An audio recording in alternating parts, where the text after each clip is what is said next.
Sir, जब भी मुल्क की डिस्कशन होती है मैं सुनता हूँ या खुद करता हूँ, तो ज़्यादातर लोगों से मैं सुनता हूँ बहुत लिमिटेड स्कोप पे होती है। इकोनॉमी पे बात हो रही होती है, पॉलिटिक्स पे बात हो रही होती है, लेकिन मुझे वो नहीं मिलता कोई फार साइटिंग हो कि हमारा मुल्क कहाँ जा रहा है। जो मुल्क के जो हमारे हालात चल रहे हैं, आपके हिसाब से कहाँ जा सकता है हमारा मुल्क? पाकिस्तान का फ्यूचर क्या है?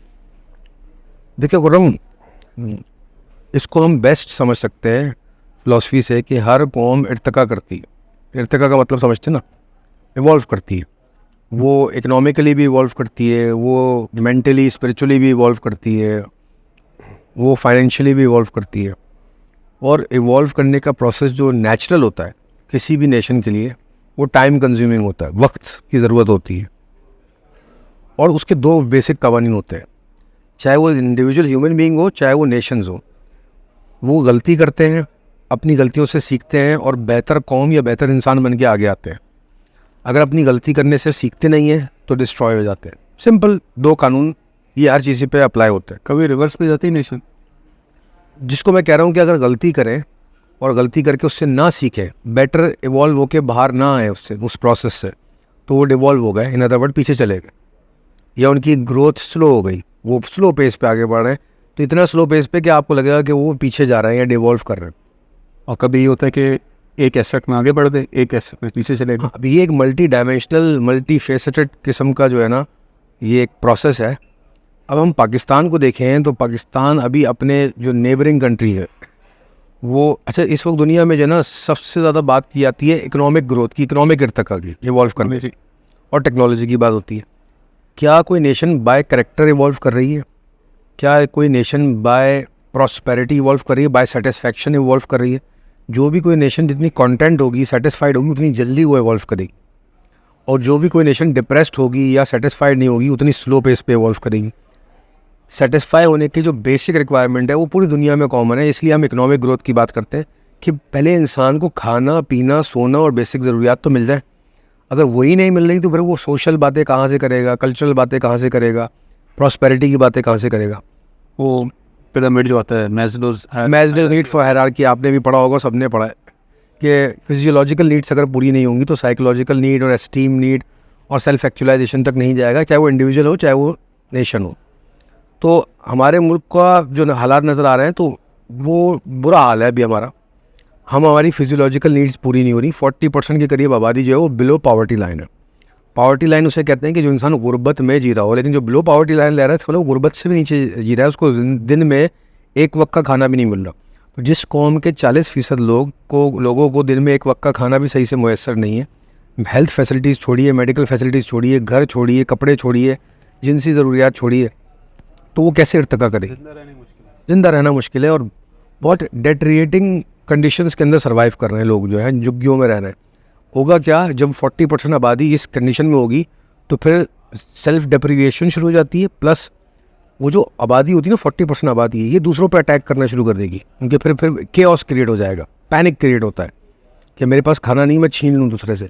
और जब इतनी बड़ी परसेंटेज आबादी की जो है वो केओस और पैनिक में होगी तो इमेजिन, तो आगे ग्रोथ तो दूर की बात। तो यही आपको पाकिस्तान में होता हुआ इस वक्त नज़र आ रहा है। अच्छा, हैविंग सेड दिस, हर कौम आगे बढ़ती है, इर्तिका करती है। मैंने बताया कि गलतियों से सीखती है। ये हम एक बहुत बड़ी गलती के टाइम से गुजर रहे हैं, जहाँ हम अपनी मिस्टेक्स से अभी लर्न नहीं कर रहे और मिस्टेक्स कर रहे हैं, और इससे हम गिर रहे हैं, डिफ़ॉल्ट पे जा रहे हैं, आपस में क्लैशेज हो रहे हैं, एक्सट्रीमिज़म आ गया, टेररिज्म आ गया, इदारे तबाह हो रहे हैं, कल्चरल रेसिज्म है, ये सारे आपको इंडिकेटर्स नज़र आ रहे हैं। अगर हमने इन चीज़ों को जल्दी रिवाइव नहीं किया, इनसे नहीं सीखा, तो मोस्ट लाइकली लॉन्ग रन में नेशन नज़र भी नहीं आएगा, ख़त्म, डिस्ट्रॉयड, गॉन। लेकिन अगर हमने अपनी मिस्टेक से लर्न किया, सीखा और बेहतर कौम बन के आगे निकले, जिसमें Japanese we can shine. Japanese में बॉम्ब पड़ा, वो शाइन करके बाहर आए, निकले, उनको लगा कि भाई हमें अपने आप को प्रूव करना है। जब जैपनीज़ पे हिरोशिमा नागासाकी पे बॉम्ब पड़ा तो मैंने उनके जो उस वक्त के ग्रेड्स थे उनको पढ़ाया। वो कहते हैं कि हमने तहैया कर लिया था कि हम 70s में पूरी दुनिया पे रूल करेंगे टेक्नोलॉजी के लिए। हम इतनी ज़बरदस्त टेक्नोलॉजी पे काम करेंगे कि हमें कोई बॉम्ब तो दूर की बात है, हमसे आगे हमें मैच ही ना कर सके। And then did it. Malaysia को देख लीजिए आप, ताइवान को देख लीजिए, साउथ कोरिया को देख लीजिए, वियतनाम को देख लीजिए, टर्की को देख लीजिए, ईरान को देख लीजिए। ये सारे वो एग्जाम्पल्स हैं कि जिन कौमों ने अपनी मिस्टेक से और अपने साथ जो इंसिडेंट्स हुए, इन पे चाहे जंग मुसल्लत की गई हो, चाहे इनके लोगों ने जहालत का मुजाहरा किया हो, उन्होंने एक पढ़े लिखी कौम का, या उनकी बेसिक नीड्स पूरी नहीं हो रही हूँ, वो उससे निकल के बाहर आए। उन्होंने रियलाइज़ किया फ्रेंच रेवोल्यूशन के अंदर क्या हुआ था, ब्रेड खाना मना कर दिया था। तो वो कौमें जब इस तरह के सख्त फैसले लेती हैं और अपनी गलतियों से सीखती हैं तो बाहर निकलती हैं। लॉन्ग रन में मैं इतना कह सकता हूँ कि पाकिस्तान अगर अपनी गलतियों से सीखेगा, पाकिस्तानी आवाम शऊर का मुजाहरा करेगी तो आगे बढ़ेगी। अच्छा अब सर देखे सर आज की हालात है, इसके हिसाब से मैं इंटर रिलेशन जो देखा है फैक्टर्स आप बता रहे हैं, टेक्नोलॉजी बेहतर होती है तो इकोनॉमी बूस्ट होती है, इकोनॉमी बूस्ट होती है टेक्नोलॉजी बेहतर होती है। अब हमारे इसमें ये तो टेक्नोलॉजी तो बेहतर हो गई काफ़ी, इकोनॉमी का लेकिन बुरा हाल है। तो मुझे लगता है इस मेरे हिसाब से जो मुझे समझ आता है कि ये जो 3 4 5 6 बड़े फैक्टर्स हैं, इनको ड्राइव करती एक चीज़ कोर एक एलिमेंट है वो होनी चाहिए, तो ये सारी बूस्ट होती हैं आगे के, वरना इन ऊपर नीचे होती रहे। ऐसे भी होता है, आपने सही कहा कि ये जो 4-5 मेन फैक्टर आपने बताए ये ड्राइव करते हैं आपकी ग्रोथ को या एवोल्यूशन को, प्लस जो नेबरहुड कम्पेटिटिवनेस है वो भी आपको मोटिवेट करती है, फोर्स करती है। आपके इर्द गिर्द के ममालिक जो है वो आगे बढ़ रहे हैं तेज़ी से, तो you will feel left behind और आप उसमें भी मेहनत करोगे। तो ये सब अगर हम देखें, ये देख के पाकिस्तान अभी कहाँ पे? देखिए पाकिस्तान इस वक्त अगर हम देखें तो तमाम पॉलिटिकल बायसनेस से फारिग होके, बेनियाज होके, तमाम मजहबी बायसनेस से बेनियाज होके, अगर मैं बिल्कुल फिलोसॉफिकल और एक इर्तिकाई प्लेन पे अगर मैं मिसाल दूं, तो इस वक्त पाकिस्तान की जो कलेक्टिव आवाम है, पॉपुलेशन है, उसके अंदर सेंस ऑफ अवेयरनेस आ रहा है। लोग कई 100 साल से या 75 साल से जो हमारे प्रैक्टिस्ड तरीक़ेकार थे, जो इसमें से बहुत सारे ऑब्सोलीट थे, बहुत सारे जो है हमारे एवोल्यूशन को रोकते थे, चाहे वो रिलीजियस हों, चाहे वो कल्चरल हों, चाहे वो पॉलिटिकल हों, उन माइंडसेट्स को छोड़ के आवाम बेहतरी की तरफ जा रही है। और तो और आवाम को ये समझ में भी आ रहा है अवेयरनेस कि अगर हम लोग इसी लेवल पे जीते रहे तो हम लोग डिस्ट्रॉय हो जाएंगे और हम आगे दुनिया से मैच नहीं कर सकते। जब वो अब उनके इंटरनेट का ज़माना है, यूट्यूब पे और दूसरे प्लेटफॉर्म पे दुनिया को देखते हैं तो वो बोलते हैं हम लोग क्या कर रहे हैं भाई, दुनिया कहाँ जा रही है। सो दे आर रियलाइजिंग, एक सेंस ऑफ अवेयरनेस जनरेट हुआ है। अब ये अवेयरनेस अपना इफेक्ट या चेंज मैकेनिज्म को कितनी देर में अडॉप्ट करता है, 5 साल लगे, 10 साल लगे, तो वो अपना गोल मिल गया, वो अपना एक चेंज कैटलिस्ट का काम करेगा। अब अगर वो चेंज इम्प्लीमेंट होने से पहले पाकिस्तान डिफ़ॉल्ट और डिस्ट्रॉय हो जाता है तो एक अलग बात है, यानी कि फोर्सेस ऑफ डिस्ट्रक्शन ज़्यादा हो गई अगर फोर्सेस ऑफ चेंज से, तो तबाह होगा। लेकिन अगर फोर्सेस ऑफ चेंज जो कैटलिस्ट का काम करती हैं वो स्ट्रॉन्ग हो गए इस दौरान, तो डिस्ट्रक्टिव फोर्सेस को सप्रेस करेंगी और पाकिस्तान आगे बढ़ेगा। जो ये फोर्सेस वो है जो स्टेटस को चेंज नहीं होने देती, जो पुराना पॉलिटिकल माइंडसेट है, जो पुराना एक रिलीजन के अंदर भी एक रिलीजियस माइंडसेट है, स्टैग्नेंसी का जिसको कह लीजिए, या सख्ती का एक माइंडसेट है। बहुत सारे एरियाज़ में ग्रोथ मैकेनिज़्म हमारे पास नहीं है। हम बहुत सारी जगह पे रिलीजन, कल्चर और टेक्नोलॉजी के बीच में लड़ाई में फंस चुके होते हैं, साइंस को हम बुरा भला, तो हमें we have to put things separately. Dubai की आप मिसाल लें, यूएई की, उन्होंने बोला भाई ये रिलीजियस प्रैक्टिस है, ये आपका पर्सनल मैटर है, ये हमने साइड में रख दिए, ये मस्जिद बनी, आपको जाना है आप जाइए, नहीं जाना नहीं जाइए, आप खुद जवाब दें। टेक्नोलॉजी ग्रोथ इकोनॉमी की से इंटरेक्ट नहीं करेगी, ये चीज़ है, ये अलग चीज़ है। कारोबार चलेगा, रच के फैक्ट्रियाँ चलेंगी, जो बनाना है बनाए।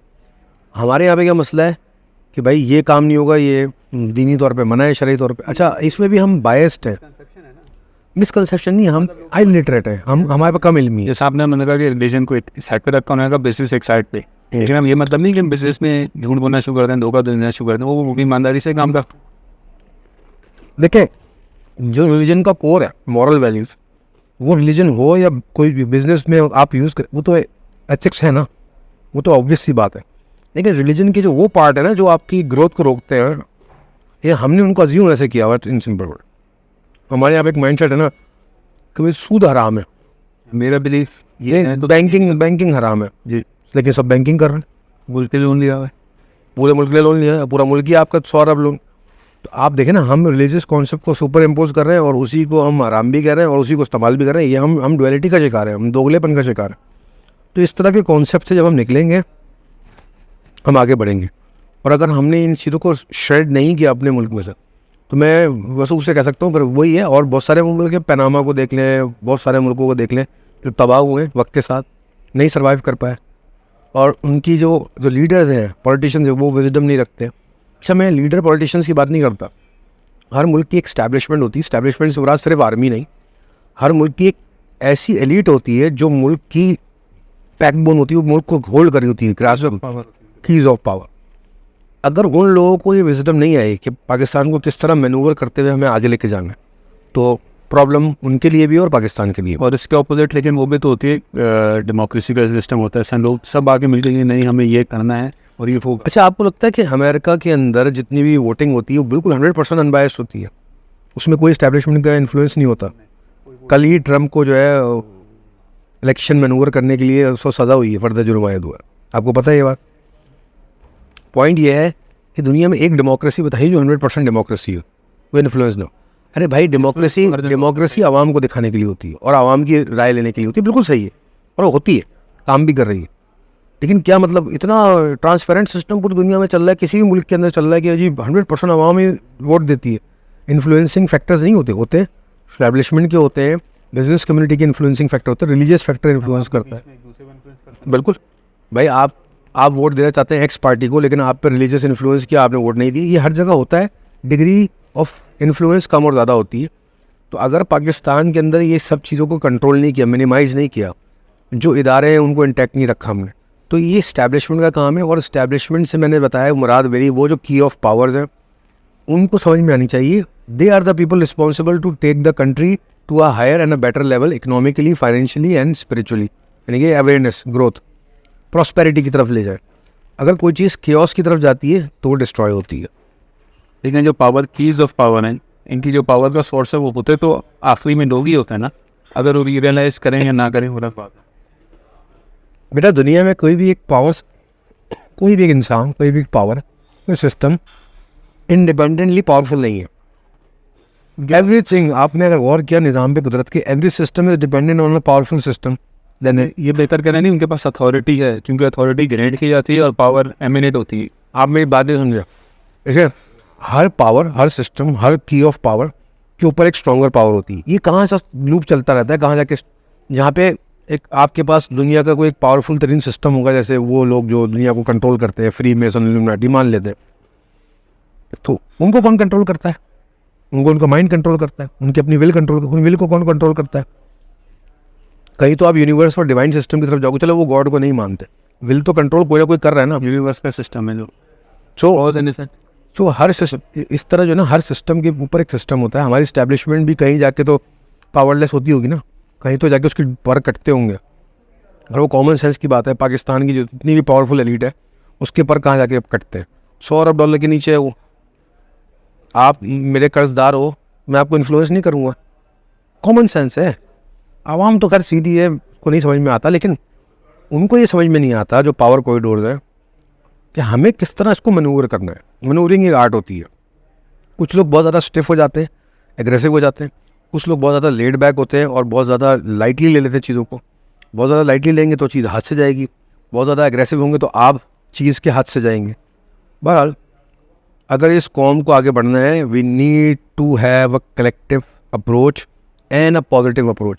ये अप्रोच बिल्डिंग कैसे होगी? जो पावर कॉरिडोर्स हैं उनको चाहिए कि ये अप्रोच बिल्डिंग करें। पहले तो ऐसे लोगों को मंजर आम पे लाएँ जो काबिल हों, पढ़े लिखे हों, सोच अच्छी रखते हों, जो सलाहियत रखते हों अब नेशन बिल्डिंग। इसकी नेचर में बहुत अच्छी एग्जांपल मुझे याद आई, आप जो बोल रहे हैं कलेक्टिव अप्रोच होनी चाहिए। जो एंट कॉलोनी होती है, कॉलोनी होती है, बी हाइव्स होते हैं, उन सबकी क्या बिहेवियर होता है। अच्छा, नोट करें, दुनिया में जितने भी जिंदा चीज़ें हैं, हयात चीज़ें हैं, चाहे वो दरख्त छोड़ के जानवर और इंसान, सब में ये सिस्टम पाया जाता है लीडरिंग का, कि एक कोई उनमें से एक एंटिटी उठती है, वो उसको लीड करती है, उस पैक्ट को, उस हर्ड को, उस हाइव को, उस कॉलोनी को। इंसानों में भी ये पाया जाता है, जानवरी फितरत जो होती है। तो आपको एक ऐसे इंसान या ऐसे लोग चाहिए जो आपको पहले तो ये रियलाइज़ हो कि हमें ऐसे इंसान चाहिए, फिर आपको ये रियलाइज़ हो कि ऐसे इंसान कौन होते हैं जिनके पास हाई इंतहा की इल्म होता है, शऊर होता है, प्लस किरदार होता है। सिर्फ इल्म होने से इंसान ग्रेट नहीं हो जाता। अगर मेरे पास इल्म है और मैं उसको डिस्ट्रक्टिव यूज़ करूँ, मैंने आइटम बम बनाया और मार दिया, तो ये भी तो इल्म का डिस्ट्रक्टिव यूज़ हुआ। लोगों के पास नॉलेज हो और प्लस उनको ये तमीज़ हो कि उस नॉलेज से हम नेशन बिल्डिंग कैसे कर सकते। तो we technically Pakistan needs nation builders, social scientist, जो कौमों को बेदार करें और कौमों को लीड करके आगे लेके जाए, जो लीडरशिप स्किल्स रखते हो, जिनके पास ग्रैंडर हो, जिनके पास कैरिज्मा हो, और वो कौम को आगे लेके बढ़े। और उनका फिर रोल है कि अपना जो भी इनका रोल है वो बहुत अच्छे तरीके से प्ले करें। अच्छा, इसमें भी एक बहुत बड़ा गैप है कि कौम का फोकस शिफ्ट हो चुका है। कौम को मटेरियलिज्म चाहिए, कौम को पैसा चाहिए। हमारे कौम में एक माइंडसेट बना हुआ है जिसका पैसा वो पावरफुल है, जो पावरफुल है वो कामयाब है, जिसके पास पैसा है वो एक ही फोकस हमारा शिफ्ट हो गया ना। पैसा भी तरक्की से ही आएगा। वो एक अलग बात है। हमारा फोकस तो ये है ना, हमारा हैसियत नेशन, कि मटीरियलिज्म के पीछे भागना है। हमारा फोकस ये नहीं है कि हमें करेक्टर चाहिए, हमें प्रॉस्पेरिटी चाहिए, हमें सुकून चाहिए, हमें सेटिस्फेक्शन चाहिए, हमें हैप्पीनेस चाहिए। जब हमें ये ज़रा सा रियलाइज़ होगा, जब हम ठोकर खाएंगे या गलती करके रियलाइज़ होगा कि नहीं, रियल प्रॉस्पेरिटी, रियल ग्रोथ जो है वो इन चीज़ों में है, हैप्पीनेस में है, फोकस में है, ग्रोथ में है, मोटिवेशन में है, कलेक्टिवनेस में है। लोग नाशौरी तौर पे इसी को चेस ही कर रहे हैं, लेकिन गलत तरीके। मैं कहता हूँ अब वो भी नहीं कर रहे माजरत के साथ, क्योंकि लोग बहुत ज़्यादा मटीरियलिज्म की तरफ जाते हैं। मटीरियल में जाएगा तो मैं खुश हो जाऊंगा, मुझे सुकून आ जाएगा। ये तो इंडिविजुअल लेवल पे लोगों को बहुत बाद में एहसास होता है ना, जब वो 40-50 के हो जाते हैं, पैसा इतना कमा लिया, उनको ज़्यादा अब क्या करूँ उस पैसे का, मैं सुकून तो नहीं आया। लेकिन अगर आपकी नेशन की कलेक्टिव अप्रोच पहले से ये हो कि भाई हमें बहुत पैसा नहीं चाहिए, हमें बहुत इन्जॉयमेंट, सुकून, हम जिस हाल में भी हमें खुश रहना चाहिए,